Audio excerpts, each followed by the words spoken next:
for the profit.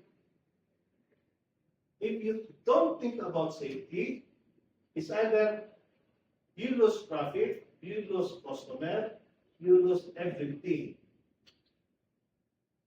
Part of business, or major part of shipping business is safety.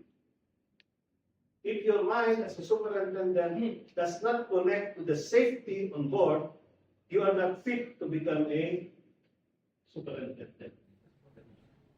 The day schedule superintendent can be the but should include the following: first thing in the morning, walk around. So, ang purpose dito, si superintendent talaga, is yung may mga secretary na kapatid, may ikot tapos meeting, morning meeting, yung secretary. Pero dito sa practice dito sa akin, kadalasan, sa dalawang beses lang mag-meeting eh. Ang purpose dito ni superintendent lang nag-ikot, titingnan yung trabaho ng progress ng gabi dahil dun sa monitoring din niya.